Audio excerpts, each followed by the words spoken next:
Hello, everyone. My name is Yaping Li. I'm a scientist of GST and NOAA NESDIS star. The title of my presentation of today is Improvements to the NOAA iQuam system, enhancing data completeness and quality control. I work on this project with my colleagues, Boris Petrenko and Oliver Jonathan. We would like to acknowledge the support of Dr. Alexander Ignatov, Dr. Veronik Lenz, and other team members and NOAA Star SST group. First, I will briefly introduce the in situ SST quality monitor iQuam system, then introduce recent improvements to iQuam, include adding to new data sources and improve the quality control algorithm. Finally, give summary and the next step. The iQuam system was established at NOAA in 2009 to support accurate and consistent calibration and validation of satellite and blended SST products. iQuam collects in situ SST data from various sources, covering satellite era from 1981 on, onwards. iQuam performs uniform quality control monitors in situ data online and distribute data through monthly NetCDF files that are updated daily. These data are available on our website.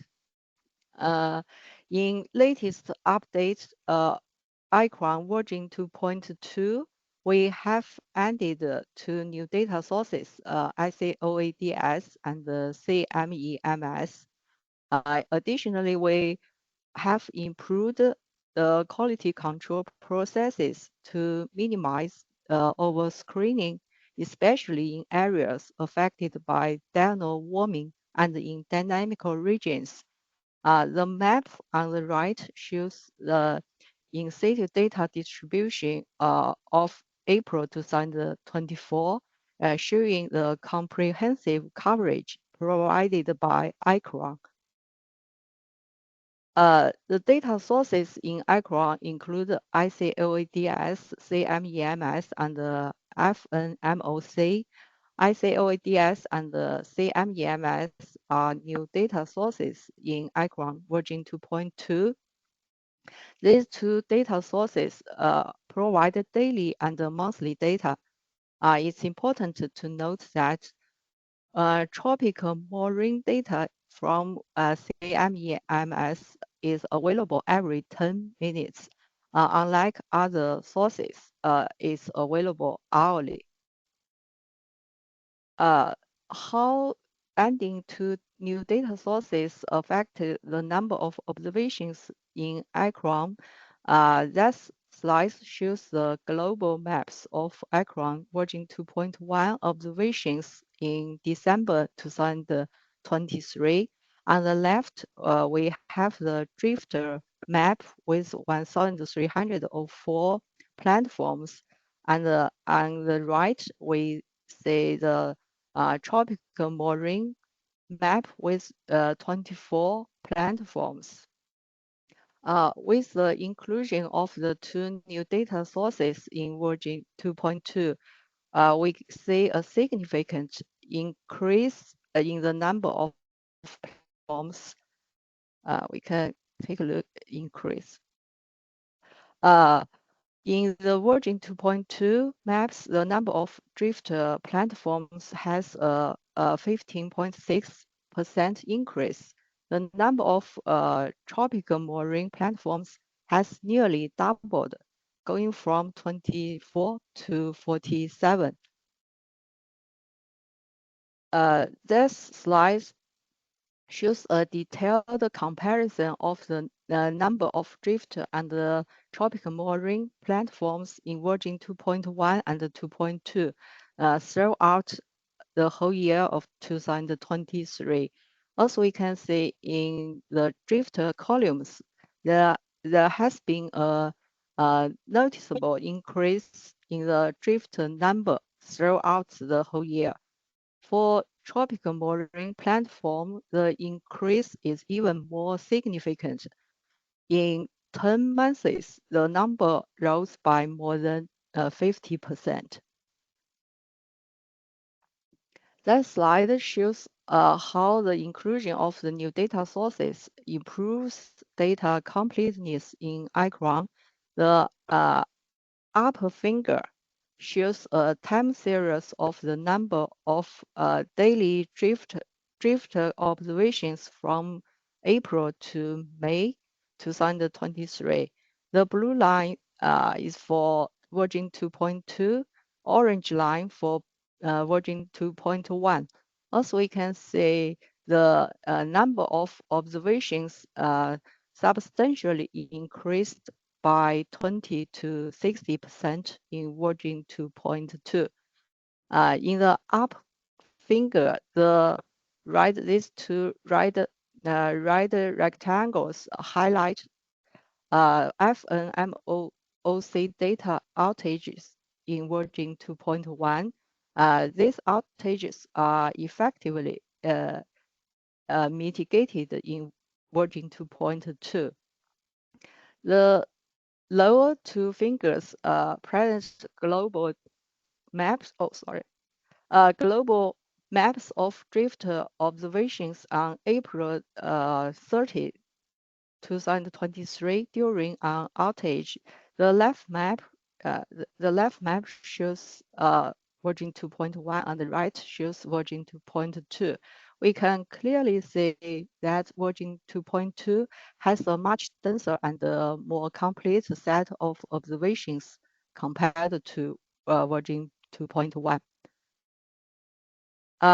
This slide shows the contributions of FNMOC, SAOADS, and CMEMS to tropical mooring in iQuam to version 2.2. Also, we can see the CMEMS dominates the tropical mooring observations. Look at the number of platforms. FNMOC provides 18 platforms, ICODS provide 22, and the CMEMS provide 32. Over these 32 platforms, 18 are unique to CMEMS.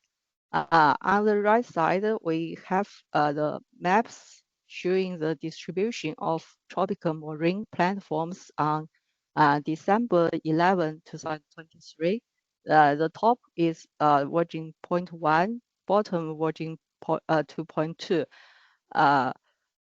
As we can see, there's a noticeable increase in the number of platforms in version 2.2, thanks to the additional contributions from CMEMS. Improvements to iQuam version 2.2 quality control. iQuam version 2.1 quality control relies mainly on comparison of individual in situ SSTs with foundation level 4 analysis. This approach led to over-screening, especially in areas affected by diurnal warming and in dynamical regions. To address this, version 2.2 incorporates a new diurnal reference check (DRC). This enhancement minimizes over-screening for in situ platforms with sufficient sampling rates to detect the diurnal signal. That includes the majority of drifting and moored buoys and partly ships. That slide provides an overview of the diurnal reference check (DRC) algorithm used in version 2.2. The DRC algorithm analyzes 24 hours the segments within each buoy's record rather than instant SST counts. Each segment is characterized with a median nighttime SST, MNT, and the amplitude of dino signal, ADS. The whole segment is rejected if it has unrealistic ADS or if there are large systematic errors. This approach prevents overscreening in areas with intensive dino warming. If you are interested in the detailed thresholds and the conditions used in this algorithm, please refer to the paper by Petrinko et al. 2023. This slide shows an example of filtering a drift record and a comparison with satellite SST data. This example from the Mediterranean Sea during June 2023. The top graph for version 2.1, the bottom for version 2.2. The black points indicate rejected in situ SST. Green points indicate high quality in situ SSTs, and the red points is satellite SSTs. The dash line, the dash line is a level 4 analysis by the Canada Meteorology Center. Here the satellite SSTs were retrieved using export from various satellites, including afternoon satellites and the morning satellites. In the version 2.1 graph, we see a significant numbers rejected in situ SSTs in these black points, indicating overscreening. Notably, many of these rejected in situ SSTs are actually consistent with satellite SSTs, these red points. In the version 2.2 graph, the entire record is preserved, indicating that the new quality control process effectively returns more valid data, aligning well with the satellite observations. That slide shows an example from the corrosion current in June 2023.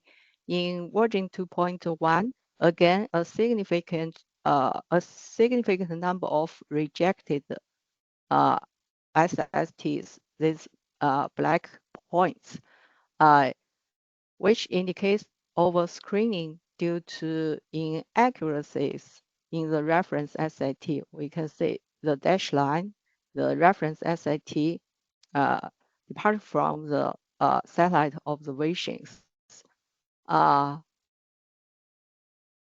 Yes, in contrast, in version 2.2 graph, the entire record is preserved.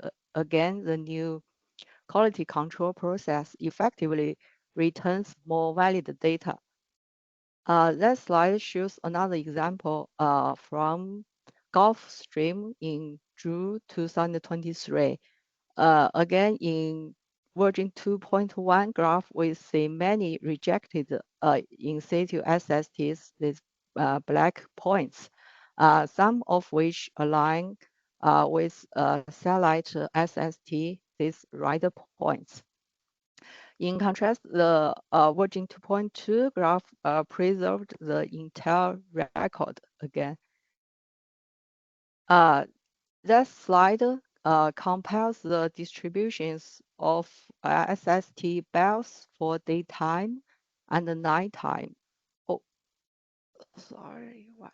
Oh, daytime and the nighttime observations between version 2.1 and version 2.2.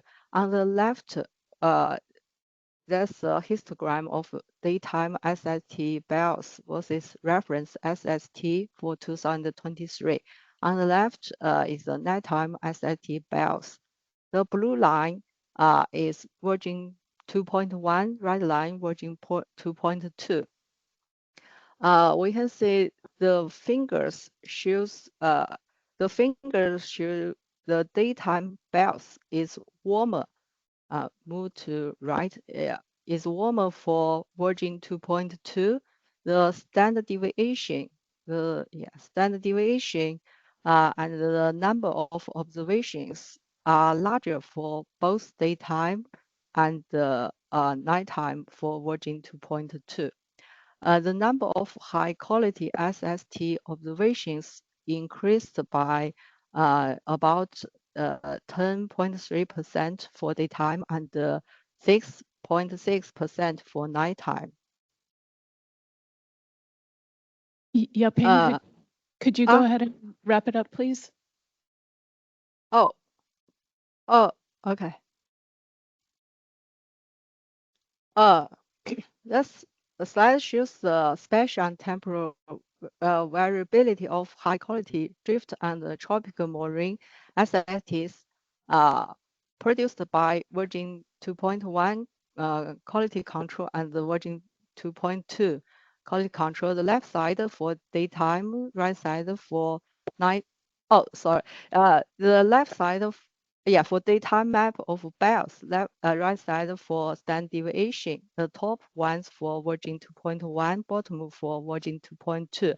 We can see the version 2.2 QC adds more data, mainly in the tropical and dynamic zones. That results in warming up bells in the tropical and increased standard deviation by dynamical regions.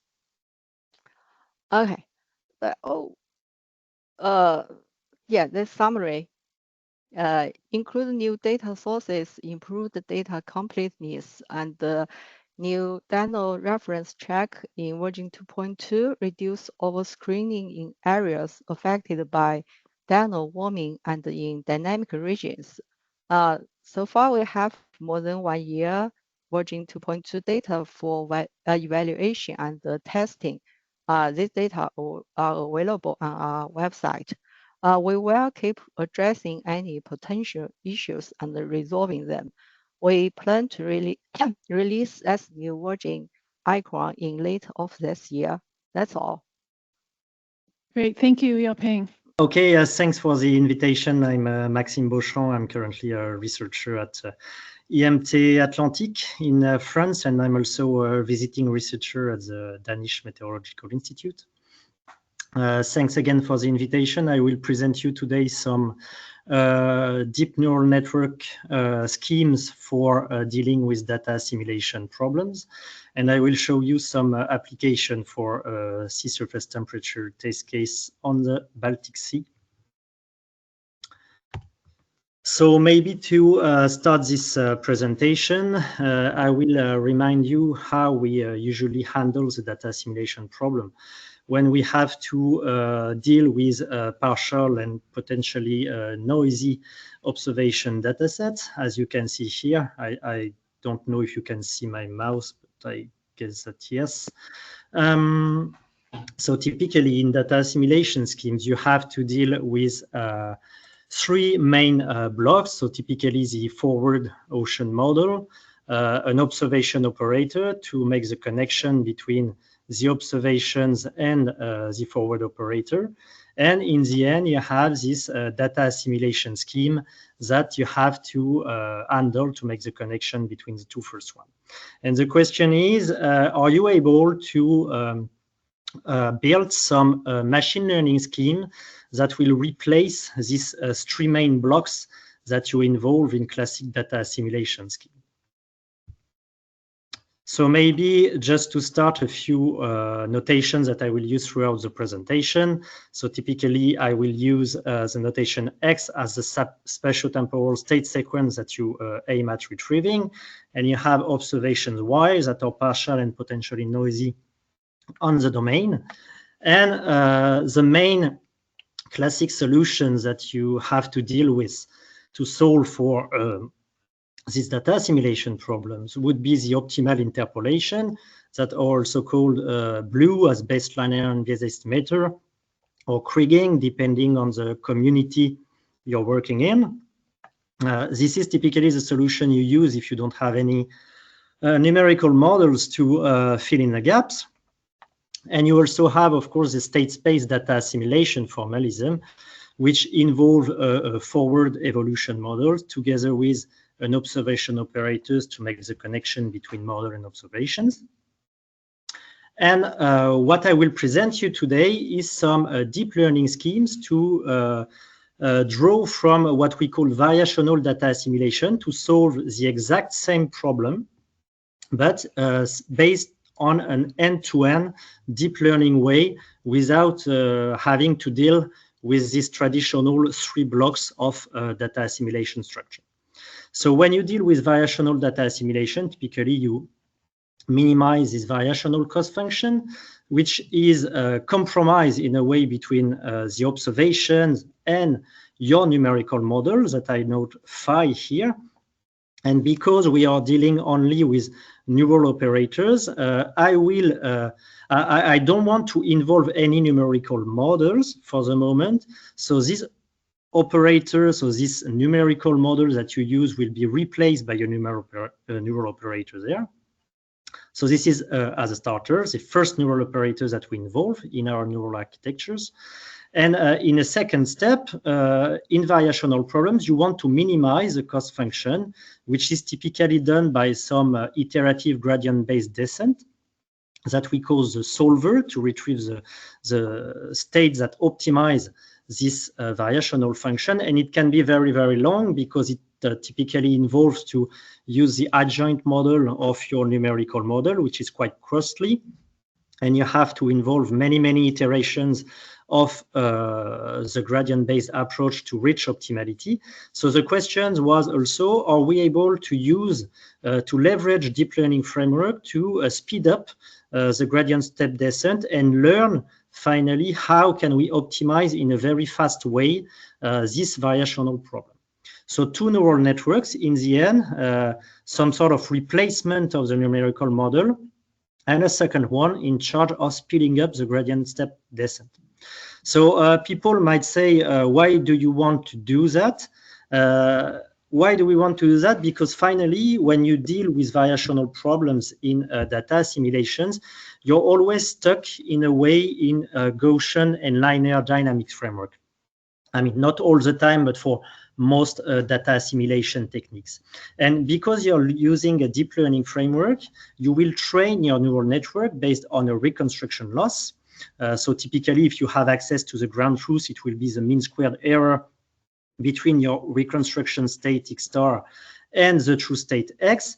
And this deep learning training loss function will act as an additional constraint on the variational cost using 4D-var, for instance, which will help you to go out of this classic Gaussian linear framework that you used in data assimilation.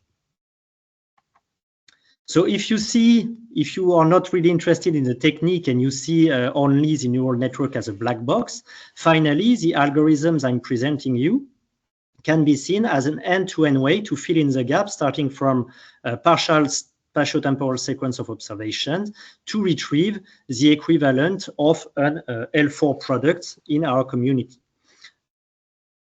So this was for the introduction of the methods. I will now show you some test case on a sea surface temperature product delivered by the Danish Meteorological Institutes.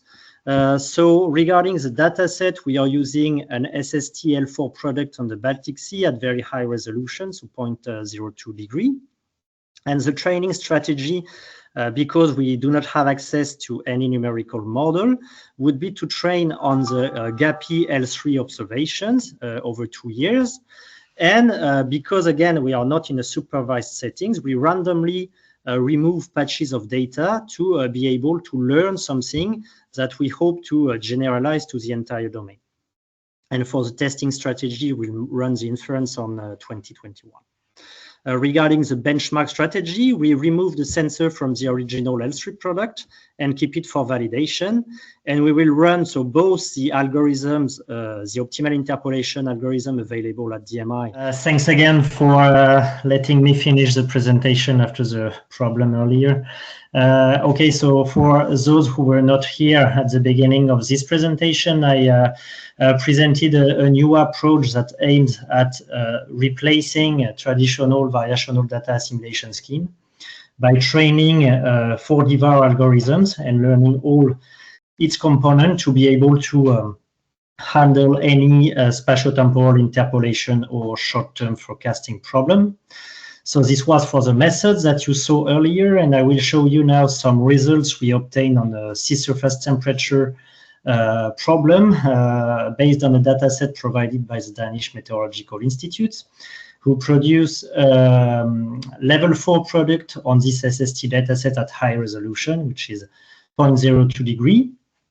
Regarding the training strategy, we trained our model on 2 years of data, and because we don't have any access to numerical model or reanalysis for providing the grad truth, we decided to randomly remove patch of observations to train the model on these validation data sets, and hoping to be able to generalize what we learn everywhere at the domain.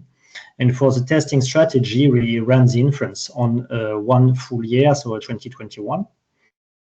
Regarding the validation and benchmark strategy, we removed the sensor from the original L3 product delivered by DMI, and then we ran both the OI product used by DMI and the neural scheme I introduced earlier, based on the L3 observations, to, in the end, make a final comparison on the L3 sensor that we keep for validation.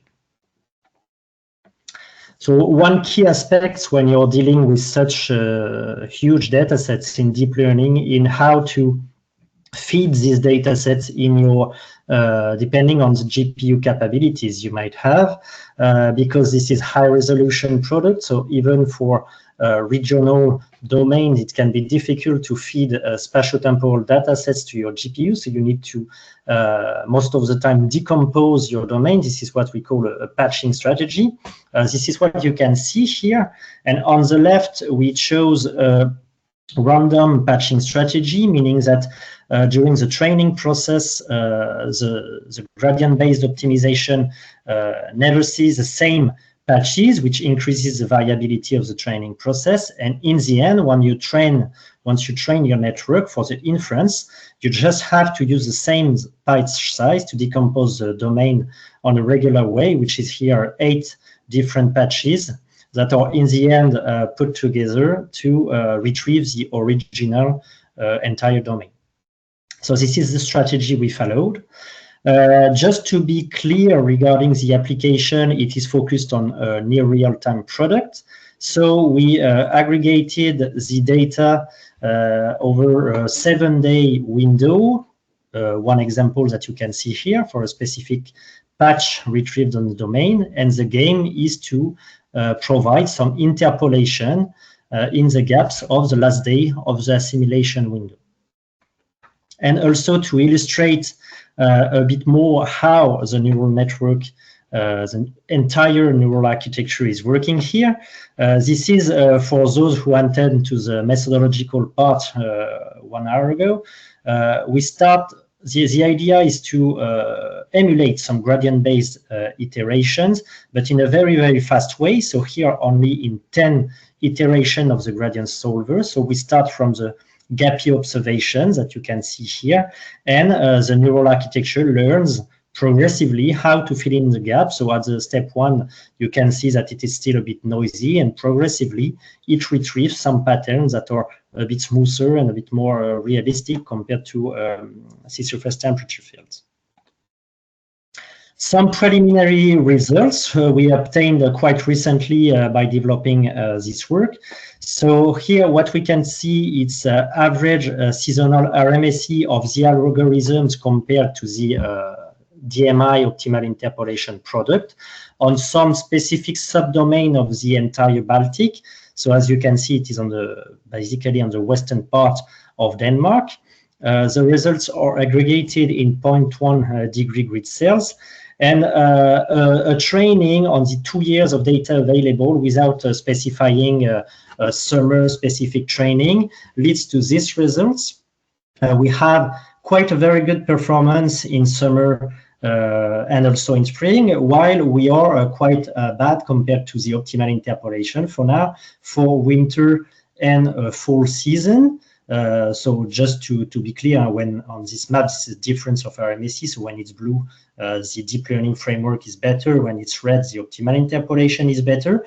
So it's not perfect yet, but it's still open quite promising avenue by finalizing such a work to outperform the performance of the optimal interpolation.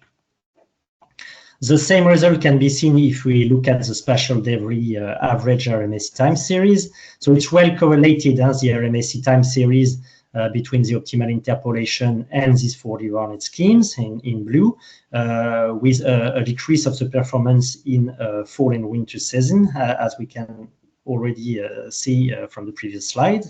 Maybe this comes from the fact that the spatial observations coverage is slightly lower during winter, which may explain this difference.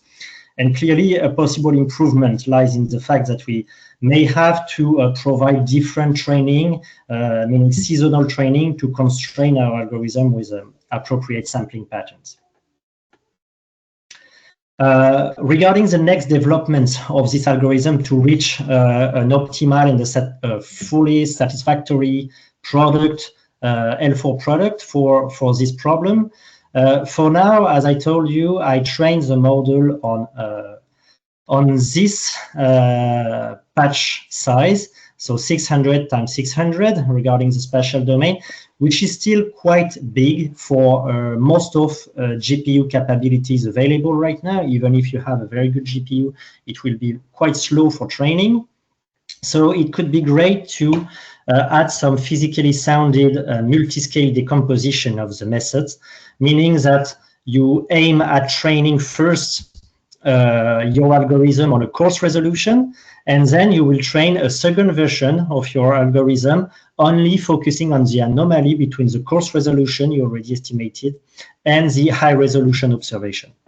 Such a strategy is very helpful to speed up the training, because if you focus only on training on the small scales, you can reduce considerably the size of the patch. So here this is now 200 times 200 on the spatial domain, which really helps to speed up the training on the entire domain. And for the inference, so once you train your network, you apply exactly the same strategies than before, meaning patching your entire domain with small patches and combining all the patches together in the end to retrieve the entire domain.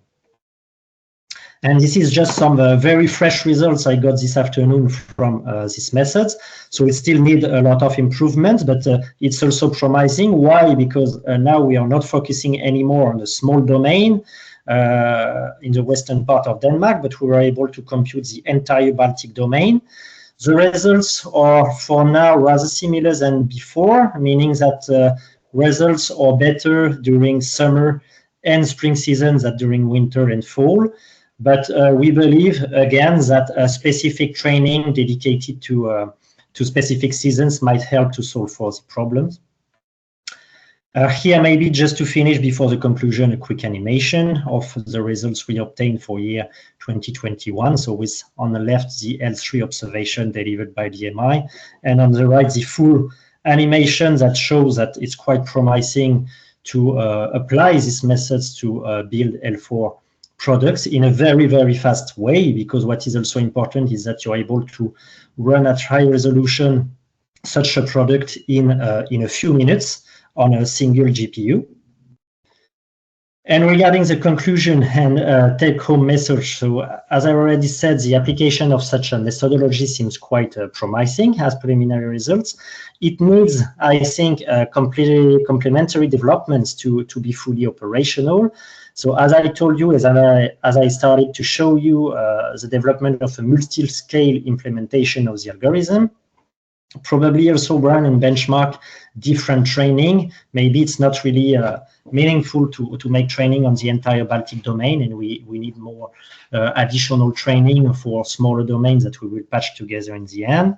And we also believe that it will help to improve the performance by adding covariates to the networks as inputs, such as coordinates, landmass, bathymetry, and first guess observation variance. And we also looking at right now providing a stochastic version of the algorithm, not only providing the posterior means that I showed you right now, but also the uncertainty quantification related to it.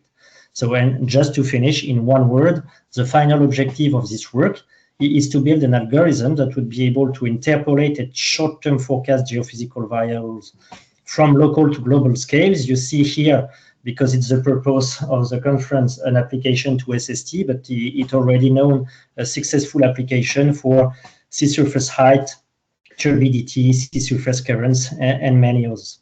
Okay, thanks again for letting me finish the presentation. And if you have any questions right now or during the discussions, I would be glad to answer. Yes, thank you. Thank you.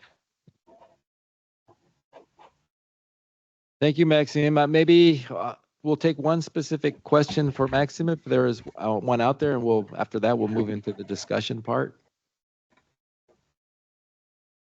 Or if not, maybe we'll move directly into the discussion. So yeah, hang on, Maxime. There might be some questions for you. So yes, sure.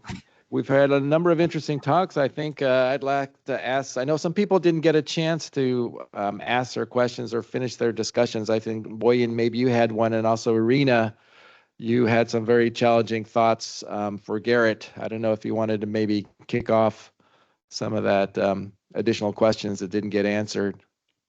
Are you still in the room somewhere? Maybe she left. Well, Boyan, did you have any question you wanted to kick off with? I think you got cut off there in one of the talks.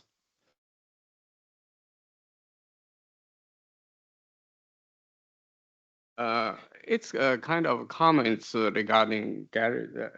Maybe he can also, in addition to my comments. So what we try to do is to apply a similar AI methodology we applied in the NOAA Global Temp, and as well as now we are applied that to the ERSST.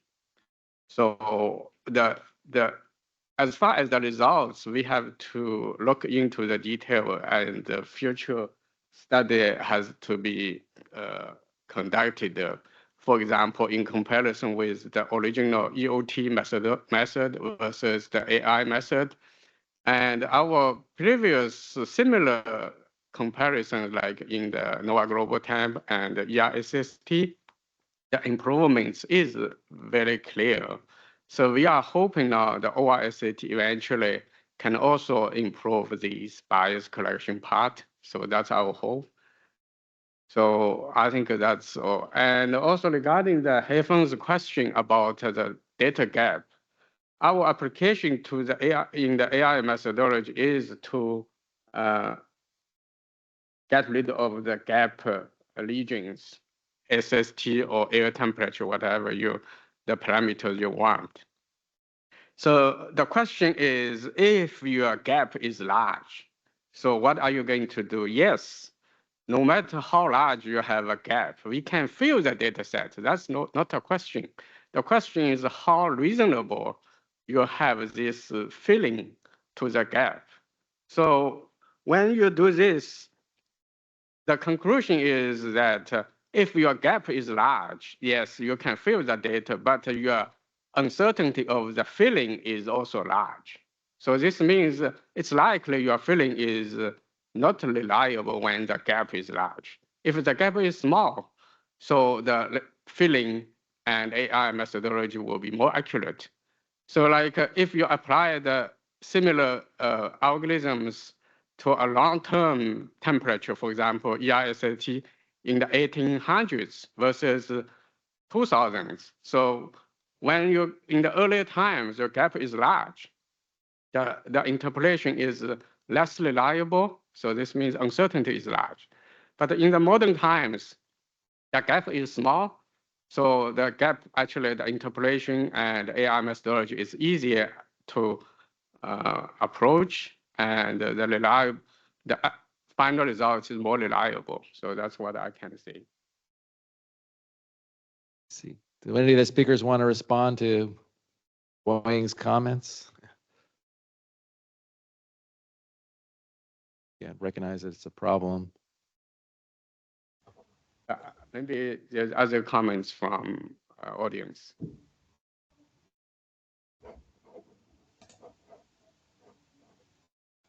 That leads me to one of the questions I wrote in my own notes while people were talking about artificial intelligence filling gaps. And that is, when we base the gap filling on climatology of a similar measurement, I worry that in a future changing world, you know, that we kind of get stuck in the past, so literally. Whereas I think with the modern tools, it might be more advantageous to look at coincident observations from different sources to help fill the gap of the measurement that you're really trying to fill. So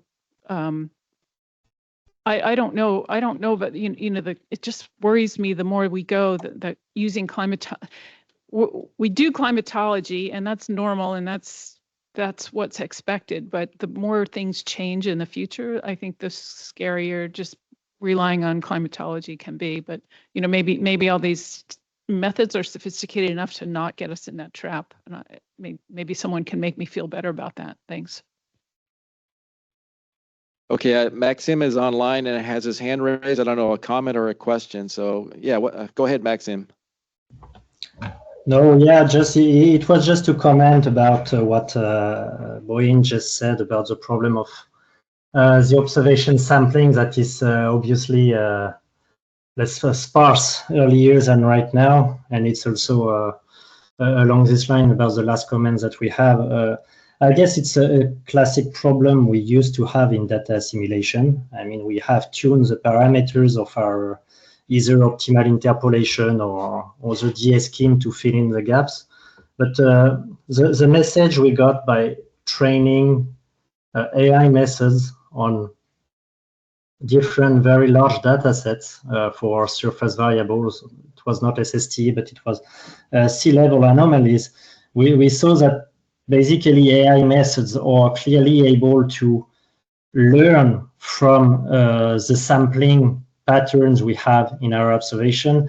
And basically you can generalize some algorithms you train on less gappy data sets. So meaning if you have data sets available right now, they are obviously less gappy than 20 years ago. And if you apply what you learn based on this sampling on sparser data sets, it still works, and it works better than the data assimilation methods you used to deal with 20 years ago. And so that's for the past. I guess for the future, it's kind of similar. In fact, I mean, when you run a data assimilation problem, you always have to tune your parameter.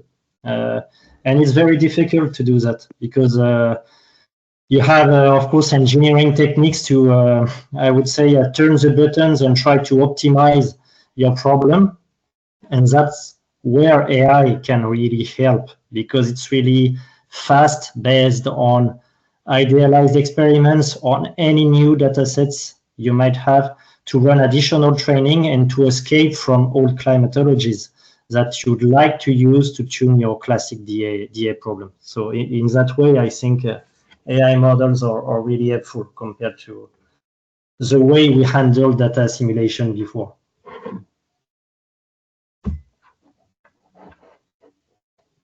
Good, thanks for that comment. For me? Go ahead. You have a mic here too. Ed, during the break, we were talking about costs and how scientists are going to have to become accountants to decide how to do the cloud. And do any of your tutorials your resources online kind of get into the cost and helping? I know there are tools that start to be developed to help people not have to worry about cost, but what kind of resources do you have that help people, scientists, get the Gotcha. Yeah, you always have to worry about cost, unfortunately. And right, so you really have to get savvy with using. I mean, AWS does provide you some monitors and things you can implement to set thresholds and to monitor costs. But you really have to be proactive with those things. They're not going to set those things up for you. They have a cost dashboard that you can monitor on a pretty much on a real-time basis, I believe, to keep track of your costs. And there are also ways of setting alarms based on thresholds and things of that nature that you can set up. But it's on the user. You know, they're not proactive to set those things up for you. You have to initiate those services and monitor, have somebody to monitor them. And so we did actually, I got a little mea culpa. We did have an accident in one of these computing tutorials our workflows that we were working on. And, we woke up the next morning or a few days later and realized we had spent a few $1,000s that we didn't think, yeah. So the lesson there is that you do need to monitor costs. Do we have some things built into these tutorials? I think we need to do a bit better job for that. I don't think explicitly we do. Like in my presentation, we did, of course, some of the metrics I did report were cost. I'm not sure if those have percolated into the tutorials. Yeah, but the take-home message here is up to the user who's using the services, the cloud services, to keep track of their costs and to stay within budget. in the early days, maybe if people are doing that, to also share their costs, just to help people get a sense of what the costs are. Yeah. Thanks for that question. Yeah. Do you have something else? Yeah, go ahead, just Garrett. Kind of a follow on that, like also to make sure that people aren't scared away, I guess, by the whole cost thing. Like I would actually argue that we as scientists and sort of practitioners of analysis, we already are accountants in a certain way. We just account for our time instead of accounting for dollars and cents of compute time, because in the cloud you can time is no longer really a factor because you have, for all intents and purposes, almost infinite hardware resources to compute on, and so it's just like how much money you want to spend. Yeah, also even when you do make a big mistake, even when I've made a big mistake in AWS or on a cloud resource, the costs, it's been really hard for me to make too expensive of a cost because the compute resources are so cheap anyways. So anyways, I'm just saying all that to make sure people aren't totally scared away from trying it out. Podak has phenomenal tools for just getting used to this stuff. So if you take the crawl, walk, run, sprint approach, you just make sure you crawl before you walk and then walk before you run, you won't end up spending too much money, which is really nice. Yeah, Ed, I had a question for you. Basically, at NKICS with our cloud computing, we've kind of found that I'm thinking of Pangeo right now, but this the Pangeo computing environments, but this kind of goes beyond just Pangeo. It's with a lot of Earth System Science sort of open source software out there. I find that it gets us kind of like 80 or 90% of the way, but then there's like kind of a 10% remainder, say with Dask, with like doing some sort of big parallel compute with Dask clusters or whatnot, or we'll get like 90% of the way there, but then in like the last 10%, the software just won't work as is, and we have to kind of like get ourselves across the finish line there and like code some custom stuff or whatnot. And it's things that like we think should work right out of the box. I was kind of wondering what y'all's experience at Podak has been. Have you guys noticed something similar? Which sort of libraries are you looking for improvement on and that kind of stuff? Because we're interested in trying to improve stuff ourselves and contribute back to the open source communities. And we were wondering what you've seen there. Yeah, I don't think we're like doing the hardcore leading edge computing like yourself, Garrett. So maybe I would say we don't really have into any of those bottlenecks. But yeah, I mean, I would suggest if you do see bottlenecks with like something in Pangeo or Xarray or something, I mean, it's an open source project, right? You can, write up a GitHub issue or contribute the code snippet that you use to maybe solve the problem that, whatever package was not, didn't take you over that last 10%. So yeah, and it's, good to document those experiences in the kind of the open source forum. And I guess, GitHub is most likely place to do that. Thanks. Yeah. Well, I got you up there. I mean, were there any questions from Irina that you would like to tackle? I don't remember all of them, but I remember one of them. She kind of questioned the realism of, Yeah, the output you got from compared to the original Expo level 3s and stuff. Right. So. I needed clarification on our question number 2, but then question number 1 was about the SSES bias, because there's the Expo data set includes an SSES, what is it, single sensor Error statistic bias. Yeah. Thank you. And I did not include that in the Expo input data just because I wanted to see how well these machine learners could do without having bias already subtracted out. So yeah, I would need clarification on our second question though.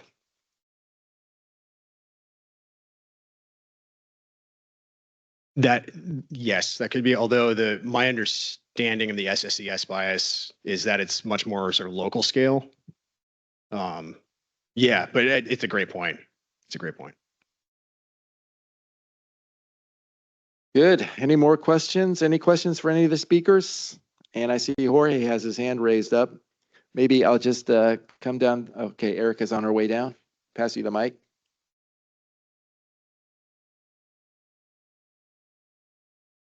Thank you.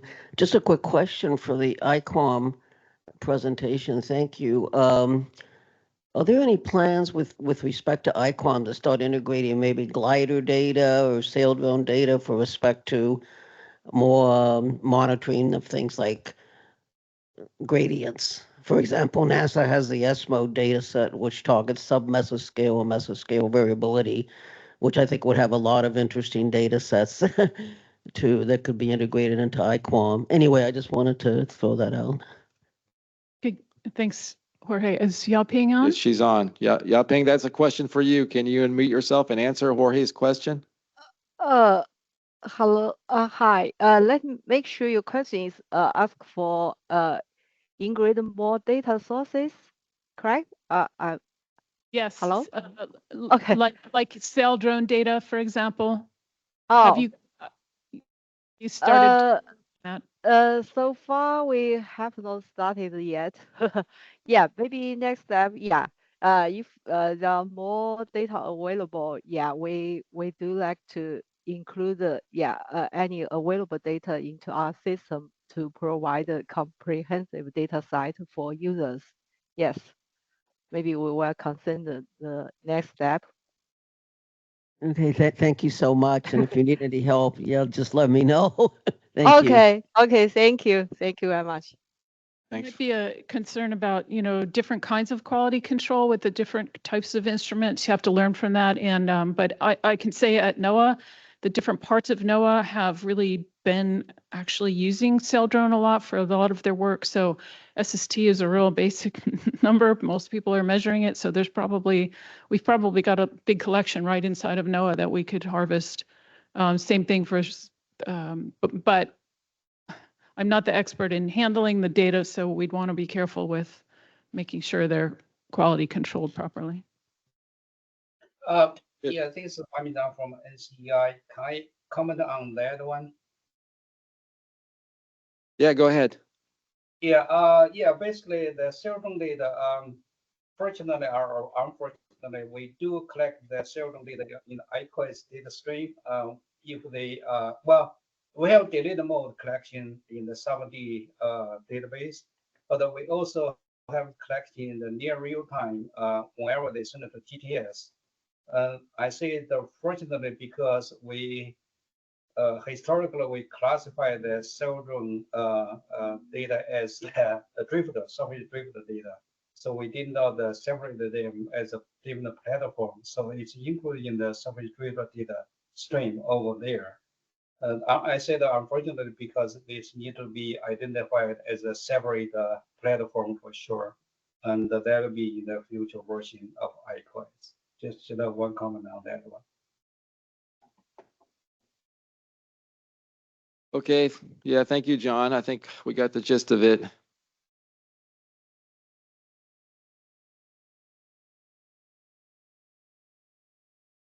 That's true. We'll circle around to that. I think we're going to get one more question here. Yeah, Go ahead. Haifeng here from Bureau of Meteorology. This is also for Yaping. Congratulations on the diurnal variation reference check. I mean, that is something I know the SST team, such team has been meaning to do for a long time, and finally it's done. That's great. And I saw in Yaping's presentation that it says the iCoads and CMAPS data are extra data sources, but if I remember correctly, that should be like a different version of, for example, iCoads. It used to be iCoads 3.0.1, and now I would assume that it's going to be iQuam, iCoads 3.0.2. So my question really is, I saw the like the more data is going into iQuam. Is that mainly because the iCoads 3.0.2 actually has ingested buffer messages? Is that a difference? I wonder if John or Yaping can comment on that.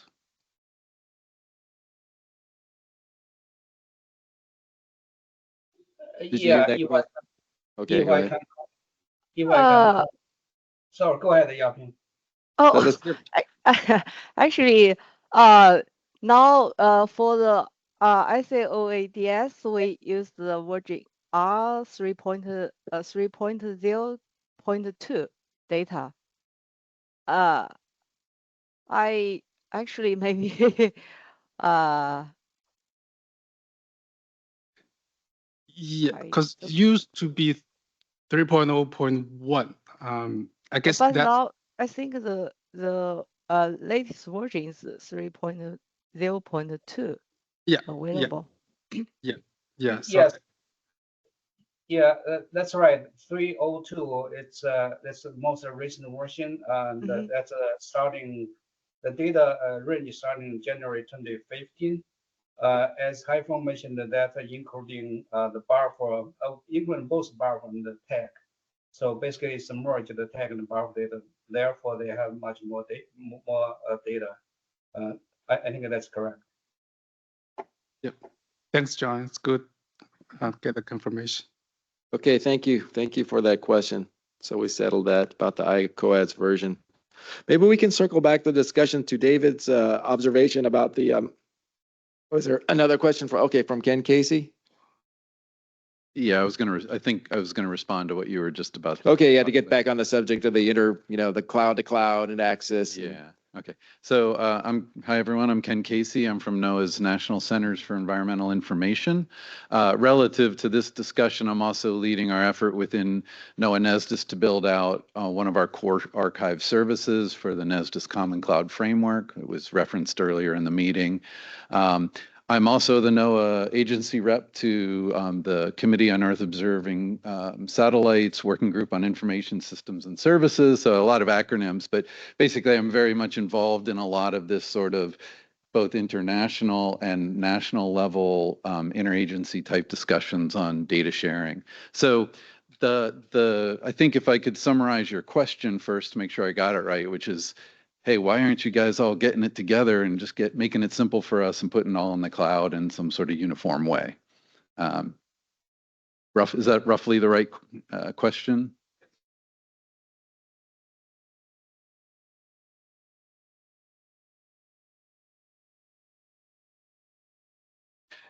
Yeah, and so to add that nuance about everyone's data are in different clouds and different systems, and they're not all necessarily talking to one another clearly. So I think the only sort of simple way to answer the question is we're working on it, and it is complicated. But I hope I don't sound like I'm making excuses. But just as one example, NOAA and NASA, right? We collaborate on a lot of things, but in some ways we're very different. NOAA has, as parts of our mission, true operational requirements, 24 hours a day, 7 days a week, 365 days a year. NASA doesn't have that. And so when you're talking in the cloud, to build out a truly operational system versus one that's not, there are big differences in the cost drivers. It's just one example of how it's not always as easy as it might look from the outside to really try to do these things in a much more coordinated way. I would add, with that said, we do have these fora for discussing these issues, trying to synchronize where we can. The most mature part of all of that is in sort of joint data discovery efforts, and even that needs a lot of work. But under CEOS, for example, there are two systems that collaborate, one called FedEO that sort of emerged on the European side, but has JAXA and others in it. And then there's this international directory network, and together they create the WIGAS connected data assets. And so you can go into these places and search across the agency holdings. Of course, you're getting directed to different places to actually access the data. At the national level in the United States, every federal agency is required to submit metadata to what's called data.gov so that people can go to data.gov and search across the entire federal enterprise. But yeah, these are sort of baby steps. We're in this big age of rapid innovation. We're all in various places in our cloud journeys. But I think the good news in all of that is that we are talking with one another. We are trying to converge where we can. For example, under CEOS, we're working together on new best practices for STAC catalogs, spatio-temporal asset catalogs, which are becoming very popular all over the world for people who are doing sort of open science and cloud type activities. So we are working together. We have a lot of bilaterals in the U.S. where we're working with NASA or the U.S. Geological Survey to look at ways, as we're really getting into these cloud environments and as they're maturing, hey, can we actually really leverage each other's efforts better? And it'll take time, but there are discussions going on. Thanks for that, Ken. There's also just the complication that we are involving commercial entities that run these clouds. So it's not just government to governments talking to each other and smoothing things out. There's contracts and it's very complicated. And I don't know there's a perfect answer, but yeah. Yeah, and if I could elaborate, I'm glad you mentioned that. If I could elaborate on that.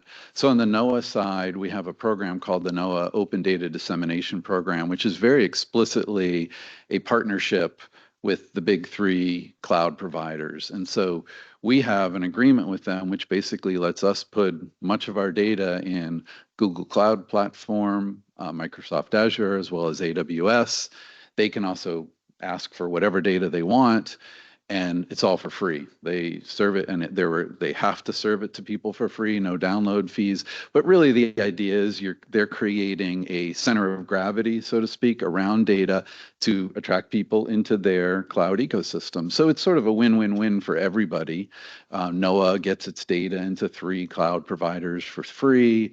Our users get access to it for free, and these commercial interests, they get to make some money off of it as well. So this is, and there's a lot of ideas about potentially expanding that as we move forward, and that may really be where some of the biggest successes come in terms of exactly what you're asking for, David, with respect to really bringing data from multiple agencies into a common place that people can then access well.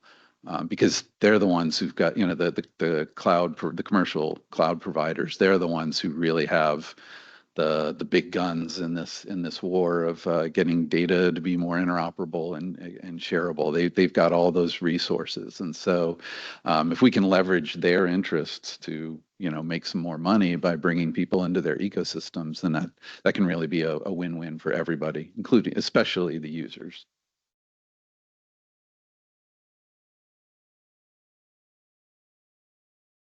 Good. We got we have some more time here. Andy, you have a question? Not a question as much as an observation from Yaping's talk. Is there any chance, Yaping, that you can actually put your presentation up again? Yes. Can you put your presentation? Maybe there's a specific slide Andy wants to see. Okay.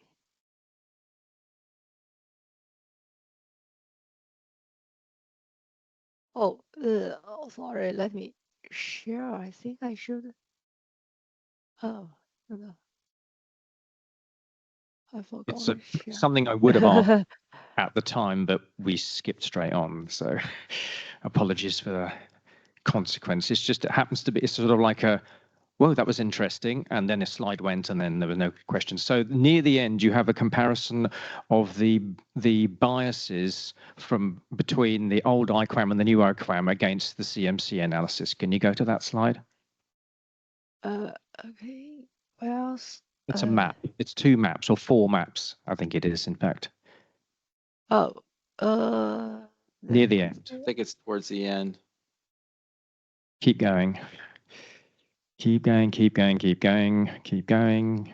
This is the last one. Keep going. There you go. That's the one. That's the one. That's good. That's good. So the point there is that you will notice on the left-hand side between 2.1 and 2.2, there's an increase in the warm bias between 2.1 and 2.2. Uh-huh.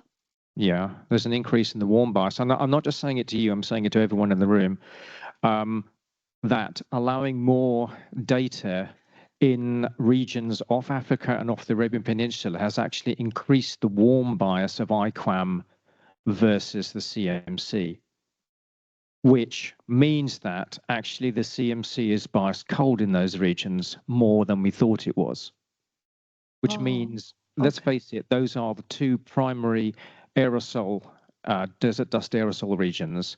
And so the aerosol issue that we talk about is actually, according to the iQuam 2.2, worse than we thought it was. So I just wanted to point that actual piece of information out. There was actually a nice piece of extra information contained in that, which comes from having more comprehensive iQuam coverage. So that's all I wanted to do, is point that out. So I find that very interesting. Thanks. Okay, thank you. Thank you. Yeah, for the call. Thank you. Thanks, Andy. Well, any more questions from the audience on any of the AI or deep learning stuff? Well, good. Fascinating session. Yeah, a lot of information on all the talks. So let's thank the speakers one more time.